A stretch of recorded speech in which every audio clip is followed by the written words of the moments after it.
Assalamualaikum warahmatullahi wabarakatuh. Di sini saya Prita Aulia dan rekan saya Sefira Rizky Maharani akan menjawab pertanyaan AI eh, dari materi minggu lalu yaitu Data Mining Pre-Processing menggunakan keyword-keyword yang sudah kami pilih untuk dijawab oleh dosen AI. Mungkin bisa langsung dijelaskan.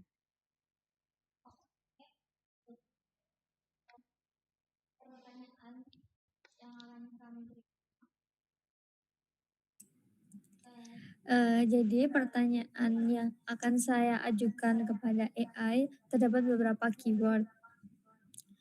Yang pertama yaitu ada missing values, noise, outlier, sampling, dan normalization atau feature scaling. Nah, yang pertama, sebelum kami memberikan pertanyaan kepada dosen AI, kami akan memberikan penjelasan sedikit terkait materi.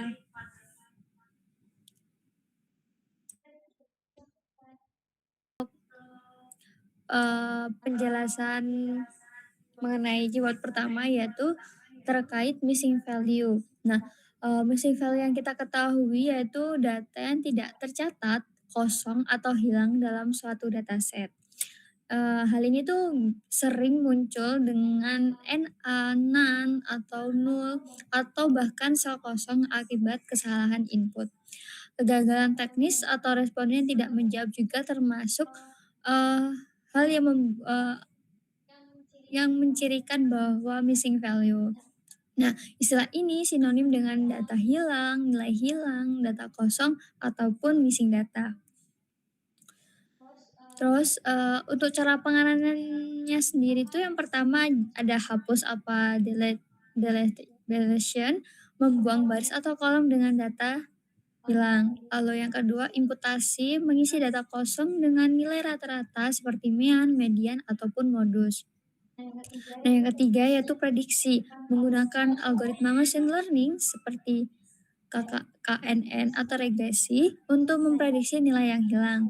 Lalu untuk keyword yang kedua yaitu mengenai noise data atau noise dalam data. Nah, pengertiannya, data noise atau yang disebut dengan noise data adalah data-data yang tidak relevan dan tidak berarti yang tercampur dalam set data yang ada. Konsep noise data juga sering disamakan dengan data korup atau data yang tidak bisa dipahami oleh sistem, seperti misalnya unstructured data. Nah, hampir semua set data dapat memiliki sejumlah noise di dalamnya. Noise data dapat difilter dan diproses agar menjadi set data berkualitas tinggi. Nah, sumber data noise dapat berasal dari kesalahan entry data, instrumen yang tidak akurat, hingga manipulasi yang disengaja oleh pihak yang tidak bertanggung jawab. Terdapat beberapa jenis noise data. Yang pertama ada random noise, misclassified noise, uncontrolled variable, superfluous data, dan attribute noise. Nah, untuk keyword yang ketiga yaitu outlier atau pencilan biasanya adalah titik data yang menyimpang secara signifikan atau memiliki nilai ekstrim, jauh berbeda dari pola sebaran data lainnya. Nah, data ini tuh muncul sebagai pengecualian baik terlalu besar atau terlalu kecil dibanding kelompok data mayoritas. Outlier sering kali mengidentifikasikan anomali, kesalahan pengukuran, atau wawasan berharga. Nah, berikut poin penting mengenai outlier yaitu yang pertama ada penyebab yaitu kesalahan entry data, kesalahan instrumen, ataupun variasi alami data yang sesungguhnya. Lalu yang kedua ada dampak dari outlier yaitu hal ini dapat merusak hasil analisis statistik seperti nilai rata-rata menjadi tidak representatif dan menurunkan akurasi model. Nah, contohnya dalam data gaji karyawan senilai 5 sampai 10 juta terdapat satu data senilai 500 juta. Nah, nilai 500 juta adalah outlier. Penanganannya bisa disebut seperti perlu diselidiki terlebih dahulu jika karena kesalahan teknis atau input, bisa dihapus atau dikoreksi. Jika merupakan data asli yang langka, seringkali tetap dipertahankan untuk studi. Lalu, Untuk keyword yang keempat yaitu sampling. Sampling adalah teknik atau metode pengambilan sebagian anggota sampel dari populasi yang lebih besar untuk diteliti guna menyimpulkan karakteristik seluruh populasi. Nah, tujuannya adalah menghemat waktu, biaya, dan usaha serta mendapatkan data representatif untuk penelitian yang efisien. Nah, sampling terbagi menjadi probability dan non-probability, di mana probability sendiri disebut sebagai acak, non-probability yaitu tidak acak. Lalu yang terakhir yaitu feature scaling merupakan teknik statistik yang berfungsi untuk menormalisasikan range pada fitur data sehingga seluruh fitur berada pada range yang sama. Nah, itu tadi penjelasan dari 5 keyword yang kami gunakan untuk penjelasan lebih lanjut kepada pertanyaan kepada dosen AI. Selanjutnya kami kembali ke ChatGPT untuk menanyakan pertanyaan yang kami ajukan. Nah, pertanyaan yang kami berikan yaitu bertindaklah sebagai seorang dosen mata kuliah sains data, lalu ajukan satu pertanyaan setiap keyword untuk menguji pemahaman saya tentang topik yang kami angkat yaitu prediksi penyakit diabetes berdasarkan data kesehatan pasien. Dengan keyword yang pertama missing value, kedua noise, 3 outlier, 4 sampling, dan yang terakhir normalization atau feature scaling. Nah, berikut pertanyaan-pertanyaan yang telah diajukan oleh dosen AI. Nah, selanjutnya akan kami jawab mulai dari pertanyaan pertama. Baik, untuk pertanyaan pertama yaitu keyword missing value. Dalam dataset kesehatan pasien, untuk prediksi diabetes, terdapat beberapa data BMI yang kosong karena pasien tidak ditimbang saat pemeriksaan. Nah, pertanyaannya, bagaimana cara Anda menangani missing values tersebut agar model prediksi diabetes tetap akurat, dan mengapa model tersebut lebih tepat dibandingkan sekadar menghapus seluruh baris data yang kosong? Nah, jadi jika terdapat nilai BMI yang kosong, kita bisa menggunakan metode imputation. Nah, misalnya mengisi dengan rata-rata atau median dari PMI-nya dari dataset. Nah, metode ini itu lebih baik dibandingkan menghapus seluruh baris data, karena penghapusan data juga dapat mengurangi jumlah data yang tersedia dan berpotensi menurunkan performa model.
Nah, di sini dosen AI sudah memberikan penilaian dari jawaban saya. Nah, dosen AI mengevaluasi konsep utama Anda sudah benar. Anda sudah menyebutkan 2 poin penting, yaitu metode yang tepat menggunakan imputation dengan mean atau median untuk mengisi nilai BMA yang kosong, dan yang kedua alasan yang logis, tidak menghapus data agar jumlah data tetap banyak sehingga model masih memiliki informasi yang cukup untuk belajar. Ini menunjukkan Anda memahami prinsip dasar data preprocessing. Nah, sedikit penyempurnaan. Sebagai tambahan yang biasanya diharapkan dalam jawaban tingkat sains data, median sering lebih baik dari mean jika data memiliki outlier karena median lebih robust. Selain mean atau median, ada metode lain seperti KNN imputation, regression imputation, dan interpolation untuk data time series. Nah, dosen saya memberikan skor 8,5 dari per 10. Alasannya konsep benar, penjelasan logis, namun belum menyebutkan kondisi kapan mean atau median lebih tepat. Selanjutnya, pertanyaan nomor 2 akan dijawab oleh rekan saya.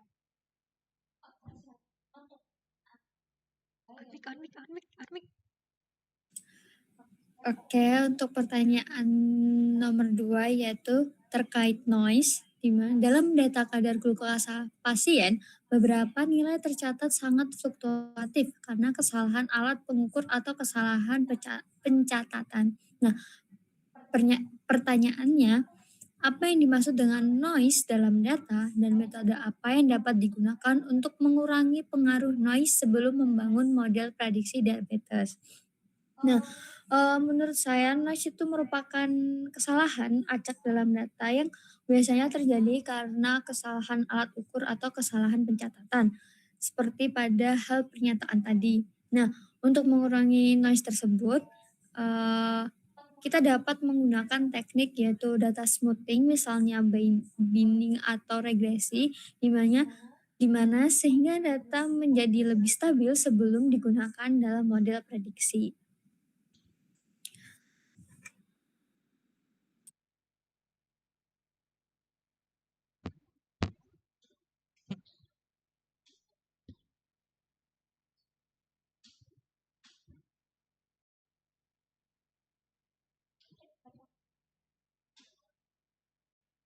(12)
Baik, dari jawaban yang telah saya berikan, dosen EA memberikan.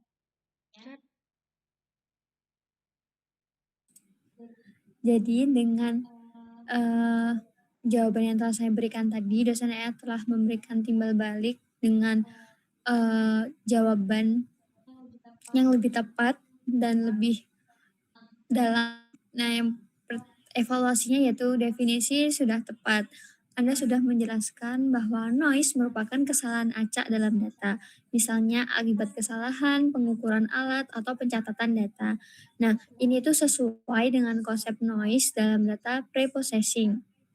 Nah, untuk metodenya juga sudah benar menggunakan data smoothing dengan contoh binning atau regression. Nah, keduanya memang digunakan untuk mengurangi fluktuasi atau kesalahan acak pada data. Nah, penyempurnaan yang diberikan oleh dosen AI untuk yang level lebih dalam, agar jawaban lebih kuat secara akademik, Anda bisa menambahkan contoh lain seperti moving average untuk menatakan data, filtering, clustering, maupun outlier detection. Nah, selain itu bisa juga dijelaskan bahwa tujuan mengurangi noise adalah agar model machine learning dapat menangkap pola sebenarnya dari data. Nah, skornya 9/10 dengan alasan definisi benar, metode relevan, contoh sudah sesuai, dan hanya kurang pada variasi metode tambahan. Selanjutnya, untuk pertanyaan nomor 3 akan dijelaskan oleh rekan saya.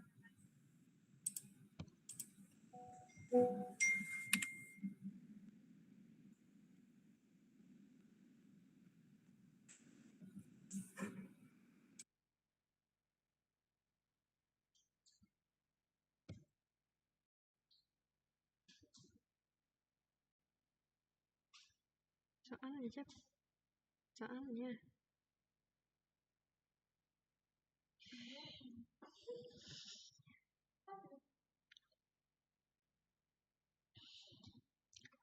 Baik, untuk keyword nomor 3 yaitu outlier. Pada dataset ditemukan nilai BMI sama dengan 85 yang sangat jauh dari nilai BMI pasien lain yang rata-rata berada di kisaran 18 hingga 35. Nah, pertanyaannya, bagaimana cara Anda mendeteksi bahwa nilai tersebut adalah outlier? Dan keputusan apa yang sebaiknya diambil terhadap data tersebut sebelum proses pemodelan? Nah, jadi outlier itu dapat dideteksi menggunakan box plot atau metode statistik seperti Z-score atau EQR. Nah, jika nilai BMI-nya 85 yang merupakan kesalahan pencatatan, maka sebaiknya dihapus. Akan tetapi, jika nilai tersebut benar-benar terjadi di data pasien, maka data tersebut bisa dipertahankan karena masih memiliki informasi penting.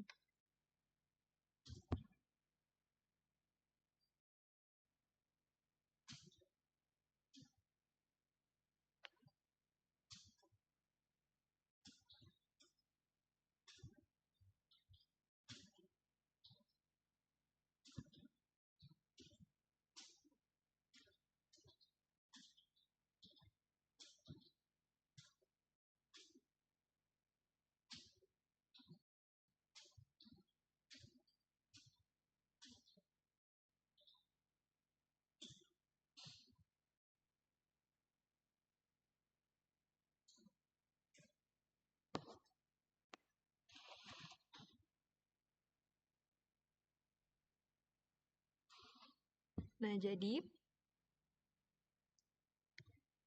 dosen AI sudah memberikan evaluasi. Dari evaluasi tersebut, metode deteksinya sudah tepat. Anda menyebutkan dua pendekatan yang sangat umum digunakan, yaitu visualisasi seperti box plot yang sangat efektif untuk melihat nilai yang berada di luar whisker. Lalu yang kedua ada metode statistik, seperti Z-score yang mendeteksi nilai yang jauh dari rata-rata, dan EQR atau interquartile range, yaitu metode yang sering dipakai karena lebih robust terhadap distribusi data. Nah, keputusan penanganannya juga sudah benar. Anda juga memahami hal penting dalam data science. Nah, jika outlier karena kesalahan pencatatan atau error alat, itu bisa dihapus atau diperbaiki. Nah, tetapi jika outlier merupakan kondisi nyata, misalnya pasien dengan obesitas ekstrim, itu bisa dipertahankan karena masih merupakan informasi yang valid. Ini menunjukkan bahwa Anda memahami bahwa tidak semua outlier harus dihapus. Penyempurnaan, untuk jawaban yang lebih kuat secara akademik, Anda bisa menambahkan kemungkinan tindakan lain seperti transformasi data atau log transformation, capping atau winsorization, scaling yang robust seperti robust scalar. Nah, di sini dosen AI memberikan skor 9/10 dengan alasan metode deteksi yang tepat, keputusan penanganan logis, konteks data yang nyata dapat dipahami, dan bisa ditambah alternatif penanganan lain. Untuk pertanyaan keempat akan disampaikan oleh rekan saya. Nah, untuk jawaban pertanyaan keempat yaitu terdapat pernyataan terlebih dahulu yaitu dataset rumah sakit memiliki 200.000 data pasien, tetapi komputer hanya mampu memproses sebagian data. Pertanyaannya, metode sampling apa yang sebaiknya digunakan agar data yang dipilih tetap mewakili distribusi pasien diabetes dan non-diabetes dalam dataset tersebut? Jelaskan alasannya. Nah, menurut saya jika dataset terlalu besar, Kita dapat menggunakan teknik sampling untuk mengurangi jumlah data. Salah satu metode yang baik adalah stratified sampling, di mana hal itu mengambil sampel dari setiap kelompok data sehingga di distribusi data tetap mewakili populasi pasien secara keseluruhan.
Ya, dari dosen IA sendiri telah memberikan feedback, yaitu evaluasinya itu metode yang dipilih sangat tepat.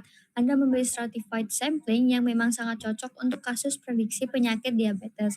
Dalam data set kesehatan, biasanya terdapat kelas yang tidak seimbang, misalnya pasien diabetes dan pasien tidak diabetes.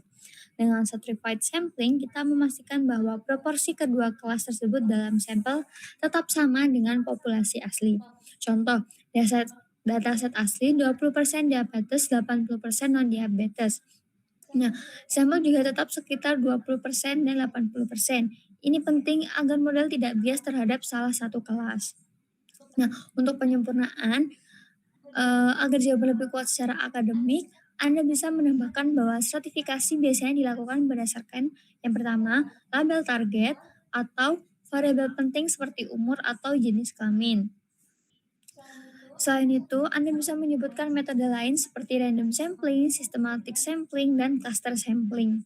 Nah, namun untuk kasus machine learning dengan data tidak seimbang, stratified sampling memang yang paling tepat. Nah, skornya 9/10 dengan alasan metode sangat relevan dan penjelasan sudah benar. Hanya kurang contoh distribusi atau alasan ketidakseimbangan kelas. Sekarang lanjut ke pertanyaan terakhir yang akan dijelaskan oleh rekan saya. Baik, untuk pertanyaan terakhir dengan keyword normalization atau fitur scaling. Nah, dalam dataset terdapat fitur umur dengan rentang 20 hingga 80 tahun, lalu kadar glukosa 70 hingga 200 dan BMI 15 hingga 40. Nah, pertanyaannya, mengapa normalization atau fitur scaling penting dilakukan sebelum melatih model machine learning? Dan sebutkan satu metode normalization yang dapat digunakan dalam kasus ini beserta cara kerjanya secara singkat. Nah, jadi normalization dilakukan karena setiap fitur memiliki rentang nilai yang berbeda, misalnya umur, BMI, dan kadar glukosa. Nah, tanpa normalisasi ini, fitur dengan nilai yang lebih besar dapat mendominasi proses pembelajaran model. Nah, salah satu metode yang sering digunakan adalah min-max normalization.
Nah, jadi dosen saya sudah memberikan penilaian. Untuk evaluasi konsep utamanya sudah benar. Anda sudah menyebutkan 2 poin penting. Yang pertama, alasan melakukan normalization. Nah, fitur ini memiliki rentang nilai berbeda, misalnya umur, glukosa, dan BMI. Lalu tanpa scaling, fitur dengan nilai lebih besar dapat mendominasi proses pembelajaran model. Ini sangat penting terutama untuk model seperti KNN, SVM, Neural Network, dan K-means, karena model tersebut menggunakan perhitungan jarak atau gradien. Lalu yang kedua, metode yang disebutkan juga tepat, min-max normalization. Nah, penyempurnaannya, jawaban akan lebih lengkap jika Anda menjelaskan cara kerja min-max normalization, yaitu X normal sama dengan X dikurangi X min dibagi X max dikurangi X min. Nah, hasilnya nilai fitur akan diskalakan ke rentang 0 hingga 1.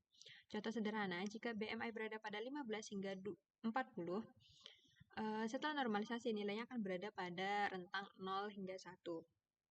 Nah, skornya di sini 8,5/10. Alasannya, konsep benar, metode tepat, namun belum menjelaskan cara kerja min-max secara singkat.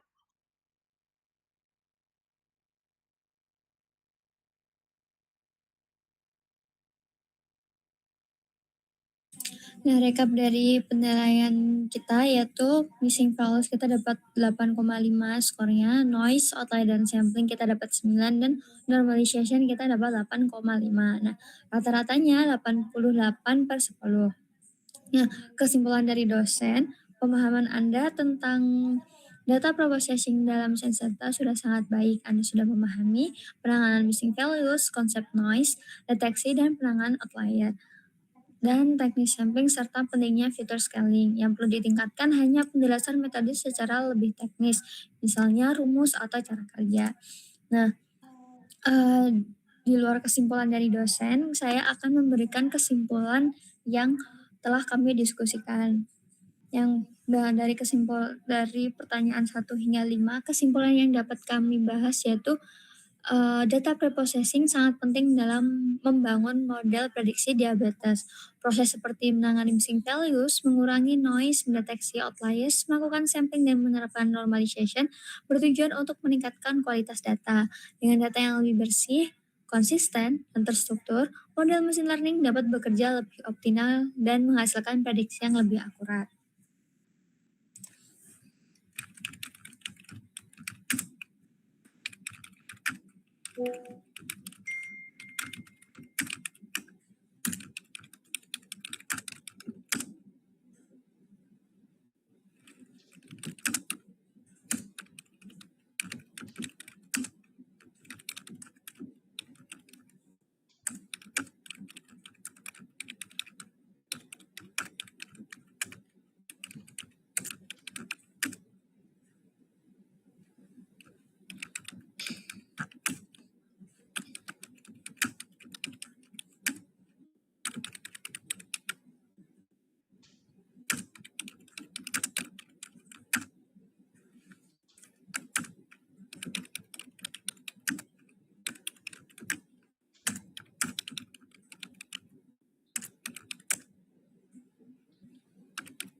Nah, eee, mungkin terdapat sedikit koreksi bahasa dan penyempurnaan akademik. Versi yang telah diperbaiki berdasarkan pemahaman tersebut dapat disimpulkan bahwa data processing memiliki peran yang sangat penting dalam membangun model prediksi penyakit diabetes. Proses seperti menangani missing values, mengurangi noise, mendeteksi outlier, melakukan sampling, serta menerapkan normalization bertujuan untuk meningkatkan kualitas data yang digunakan dalam proses permodelan. Dengan data yang lebih bersih, konsisten, dan terstruktur, model machine learning dapat bekerja secara lebih optimal sehingga mampu menghasilkan prediksi yang lebih akurat dan dapat dipercaya. Nah, penilaiannya 9/10 dengan alasan inti konsep sudah tepat, semua tahapan preprocessing disebutkan, hubungan dengan akurasi model sudah dijelaskan, hanya perlu perbaikan ejaan dan sedikit penguatan bahasa akademik. Nah, mungkin itu saja untuk pembahasan eh, materi pada video kali ini dengan 5 keyword yang telah kami sebutkan tadi.